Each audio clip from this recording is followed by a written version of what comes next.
Hi there everyone, welcome to Tech Cravers. Now this is something I've been eager to try for a long time now. It's the M2 docking station for Steam Deck by Jsaux. You can get this with 1 or 2 terabytes of included SSD storage, and of course you can also get it without any storage if you already have a M2 SSD laying around. Apart from the USB, the dock features 4K HDMI output at 60Hz or 2K at 120Hz. It also has 2 USB 3.1 ports for peripherals, a USB-C with 100 watt power delivery, as well as a gigabit Ethernet port. So without any further delay, let's check this one out.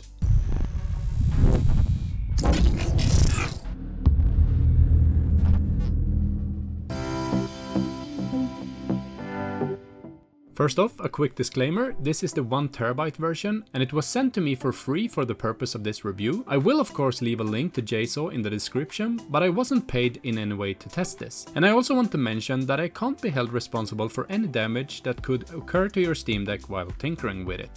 With that said, first impressions are great. The aluminum build is super sturdy and it feels very premium and has quite a weight to it. This won't slip around on your desk as some of the cheaper ones may do. The layout of the ports resembles the layout of the first Jsaux dock I tested. I'm not sure why they decided to skip the third USB-A port on this, but I can tell you this, it will be missed.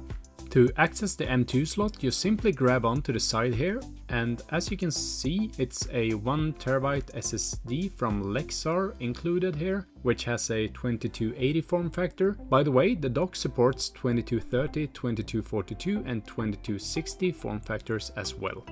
To swap out the SSD or to mount your own if you buy this dock without storage included, you simply drag out the plastic screw using some kind of tool or actually just use your fingers as I noted after recording this, and then you simply remove the SSD. Super fast and convenient. Once your SSD is mounted, simply connect your dock to your power supply and monitor. Once your Steam Deck is connected, you can head over to settings and then storage just to find out that nothing has changed. We still don't have access to the extra SSD, so head into desktop mode to fix that. This next part actually differs depending on if you decided to buy a dock with included storage or not. If you got a dock with included storage, the team over at Jsaux has actually prepared everything for you. The only thing you need to do is to open Steam, go to settings, then downloads. And sorry for the weird blur effect here, I don't want to share my private mail with everyone. And click Steam Library Folders at the top.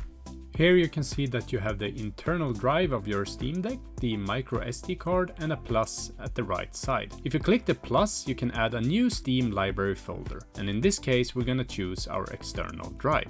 And since the SSD was prepared for us, we don't have to do anything else. If you head back into gaming mode, you can start downloading and installing your games to your new external SSD. And in case you're wondering why anyone would like to have an external SSD with games for a handheld PC supposed to take with you, well, that's up to each and every one of you, but for me it's great for all the kinds of games that I don't really like to play in handheld mode. Mostly simulation games like Planet Coaster or Cities Skylines.